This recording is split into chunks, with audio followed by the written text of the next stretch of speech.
Hello, bonjour. Welcome back. We're back with Mover Ruins movies, very short Mover Ruins movies. We're only going to take a look at one scene from the Paramount Plus show, The Lioness, which is funny because the Lioness is a character name for one of the characters in Absolute Vengeance.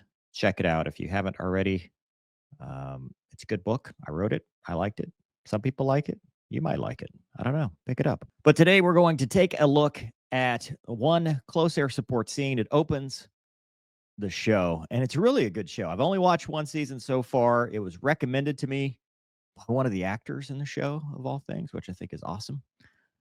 And I'm not disappointed yet. I can't wait for season 2, which I'm probably going to start after I make this video. But here we go. The Lioness. 3, 2, 1, fight toss.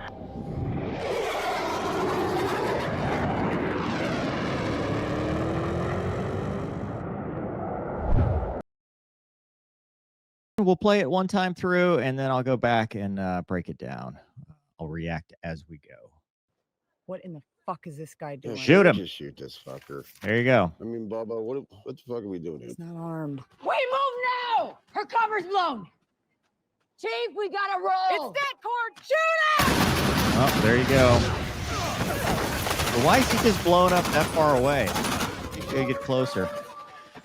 Because it is an insurgency. This kind of stuff really happens. The geotech action there, and with the magnifier.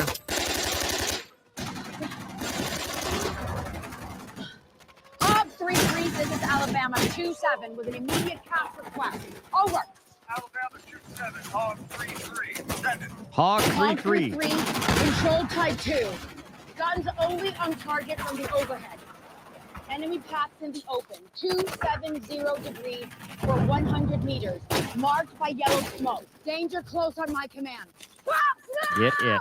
We're going to talk about the 9-line and do a little academics, but it doesn't sound horrible. Cleared hot. That's good. That's correct. That's the hog.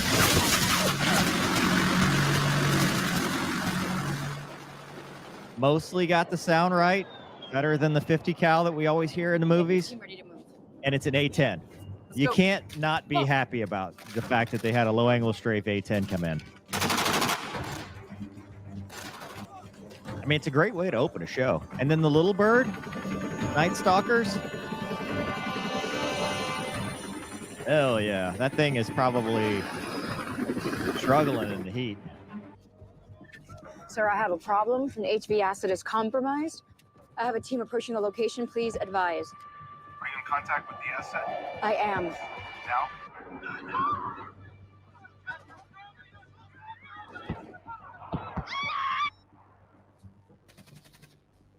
Never mind, I know what to do. Oof. Maintain altitude at 500 meters. Do not engage.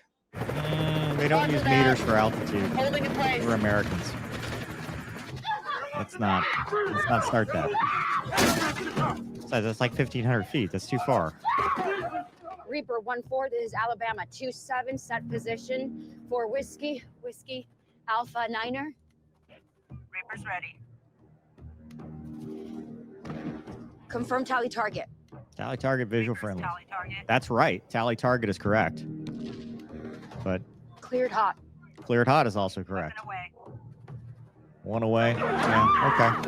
I'll allow it. And they're gonna. Yeah, that's fucked. So let's talk about close air support. This entire scenario is close air support, and it's typical of the Middle East scenario where it's usually some kind of troops in contact. They're fighting insurgents or something. We would do quick reaction force kind of stuff when the base was getting attacked and take off and be fighting guys outside of the wire, essentially from our own base, and supporting those that were doing that. There are different kinds of CAS.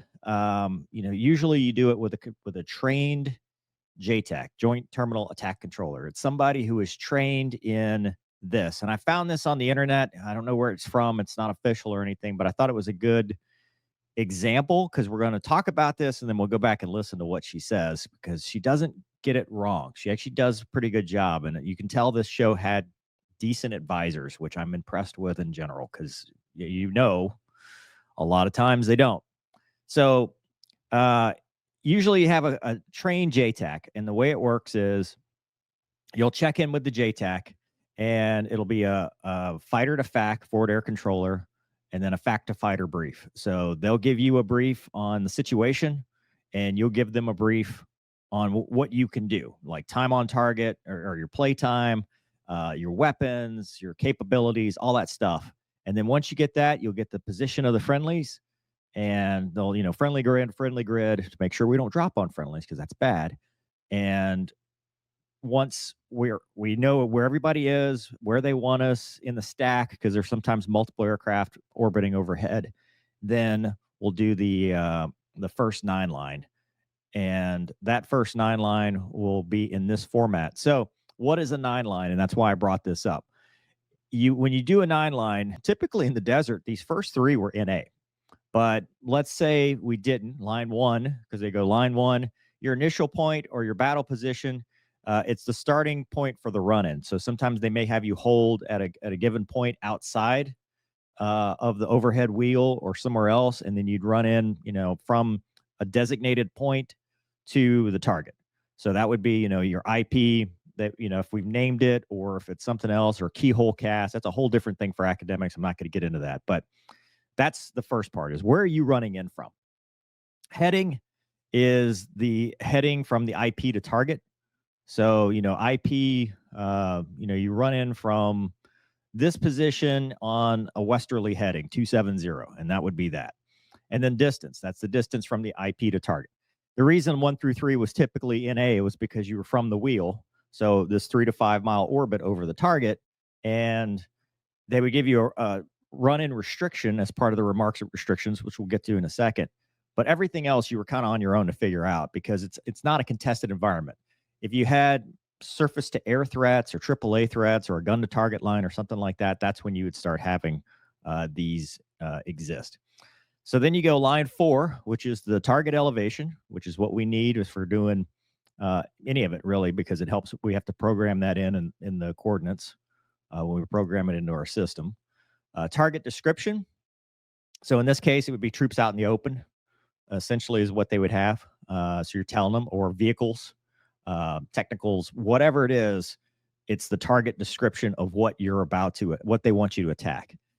Line 6 is pretty important because that is your coordinates. It doesn't have to be given to you in coordinates. So they have the military grid reference system, MGRS, UTM, lat longs.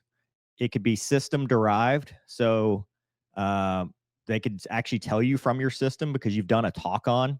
So we do the talk on big to small, like, hey, call contact this open valley, contact. Okay, call contact a road running east-west, contact.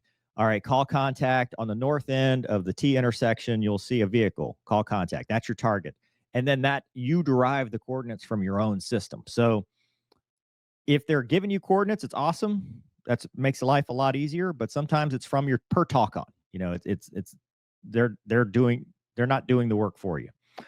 Marks depends. Could be marks none. In this case, you could see they pop smoke. It could be an IR mark. It could be a laser. There's all kind of ways you can mark the target. Line 8 is the single most important thing because you need to know where the friendlies are, because there are 2 reasons for that. 1, you don't want to drop on friendlies, but 2, the risk estimation changes based on how close friendlies are. If you get into a situation where friendlies are very close, then that becomes a danger close situation. And then you need, the ground commander's initials, for example. Depends on the ROE in theater, but you'll need all that. So we need to know where they are and how close they are to the target. Egress, typically it was egress back to the wheel, that overhead wheel, but it could be egress west because you had, other fighters rolling in, or, you wanted to get them out of the area. In this case, it looks like they just egressed, from the strafe back out, and, that was it, one and done. And then remarks, that's where we get the troops in contact, danger close. that I talked about. They'll give you the initials, any airspace coordination. Hey, when you go back to the wheel, you're in the 12 to 14 block versus you might have started higher or something because they might be shuffling. If there's any suppression of enemy air defense, if there's a gun to target line, like I talked about, from artillery going in there, because we may be doing kind of a coordinated attack, any hazards, weather, all that stuff. So that is your basic 9-line. It's you either get a TOT or time to target. Could be immediate. They may need it for effect later on, and they'll tell you when to do that. So let's go back and watch, knowing this now, how she did, and I'll stop it as we go. Hog 3-3, this is Alabama 2-7.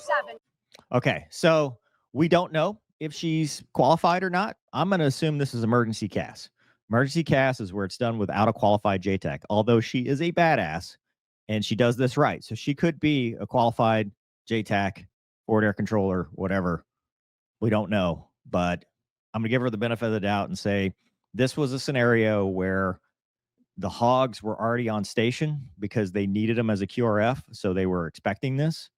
And so there didn't need to be a fighter to FAC or anything like all that stuff has already been taken care of. The hogs were already in the airspace and maybe rerouted to this, or maybe knowing that this could be a possibility, or they were already overhead. So we'll give them that, right? Because, and this does happen, and I've talked to people that have had this happen where they check in on station, the guys or girls on the sat phone, and let's go to work. You don't have the luxury of doing all the handshakes, fighter to FAC, FAC to fighter, all that stuff.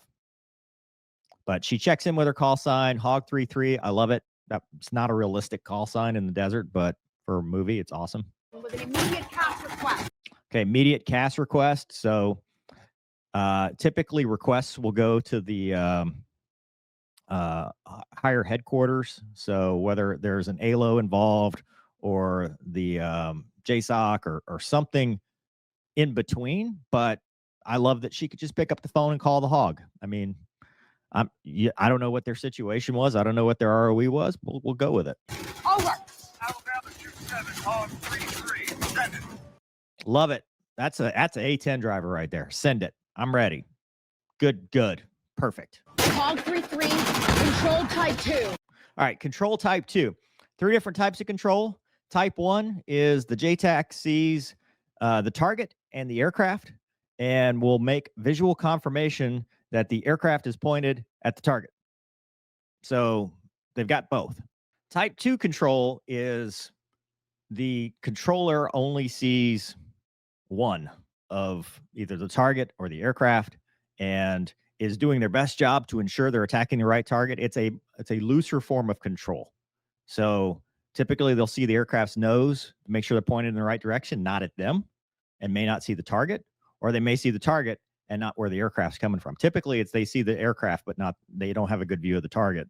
But sometimes it can be they have the view of the target, but not the aircraft. But they're confirming that it's the right target as best they can versus type 1 control. They see both and they can visually verify that they're pointed at the right. Both of them require cleared hot. Type 3 control is the other type. That is where you have like a target set or multiple targets, and they'll say, hey, take these targets out and you're cleared to engage. You will not get a cleared hot with type 3. You'll only get a clear to engage call. Guns only on target from the overhead. Okay, so guns only on target from the overhead would be in the remarks restriction part of this. So we're not really, I think we're in an emergency CAS situation. We're not giving a true 9-line, but we're giving kind of a loose format around it. And the hog drivers, hog guy might be a FAC A. So the A-10 may be a forward air controller airborne and be the one doing this, and they're getting a relay from the ground forces. So that's another scenario that could be happening is the hogs were a flight or just one. Maybe they're yo-yo ops and it's just the one there, or it's a flight of 2. She's talking to the forward air controller, and the forward air controller is sending his wingman in to go strafe and clearing them from there. Typically, though, if that's the case, you won't get the cleared hot from the ground, but you might get the emergency CAS from the controller who doesn't know what they're doing, saying cleared hot because that's what they think is correct, or they kind of loosely know. And then the FAC-A is going to be final control for the attacking aircraft between the two of them, and we're just not hearing it. Enemy paths in the open. 270 degrees for 100 meters. Okay, so we got nothing in 4, right? That was altitude or elevation. We got description, which was line 5, right? So we're kind of getting there. And then, so they're saying troops in the open, which is correct. And they're giving the position from their position for where it is. So line 6. So if we go back to this, what did we get? We got target description. We got kind of a run-in heading is what she kind of told them from the wheel, from the overhead, but not quite in the right format. We'll allow it. And then target description, troops in the open, target location. They did it from their own position. So a heading and distance from where they are. And then let's see what else she says. Marked by yellow smoke. Marked by yellow smoke. I'll be damned. Line 7, marked by yellow smoke. Shaq did it right. Danger close on my command. Okay. So we got most of it. Danger close on my command. So that takes out what I just said. She's got positive control. There's no FAC-A. Likely, possible, but not likely, because she's the one that says it's my control. Usually, if there were a FAC-A, it's getting this relay, the FAC-A would have final control authority. No! All right, so she popped smoke. Cleared hot. Cleared hot. Type 2 control. This is a good detail. She sees the target, but is not looking at the A-10. So that's correct. Type 2 control. Someone advised them correctly. Like, this is a small detail that they actually got right. Pretty cool.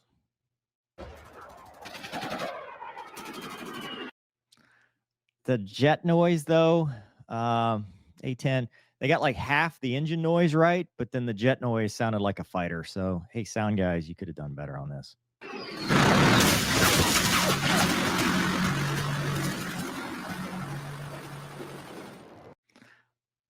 Not the best A-10 sound, but not the worst either. Still better than some stuff we've seen. This sounds more Gatling gun than the 30 mic, which has that, I mean, could have done a little better, but I'm still more impressed than I've been in other shows. And then the A-10 coming off target. I mean, safe escape. Cool. Get your team ready to move. One gun run. Okay. So what do we learn? This is a good show. I like it. I finished the first season. The season finale was phenomenal. It's just an entertaining show. You can tell they've had advisors on a lot of stuff. You're going to always Hollywood stuff up, and it's not going to be perfect. Nothing is a training, documentary or anything like that. I just thought it'd be cool to kind of break it down and show, the real world stuff. A lot of stuff has changed since I've flown CAS too. So some of the stuff I'm talking about may be outdated. For example, when I did CAS, back in the OIF time frame, we didn't have direct sat phones that we could talk to anybody. It was always through a radio or something. We did have satcoms, but it was so new that we just weren't using it. Now I've talked to guys that have talked to JTACs on the ground who are just using a sat phone, which I think is phenomenal for technology wise. But I think they did a great job. Got a couple little nitnoid things, but I mean, it's a TV show. So I do appreciate this being shared with me and discovering this series, because I really have enjoyed it so far. So let me know in the comments what you think. Hope you guys enjoyed this episode. Thanks for watching. See you next time.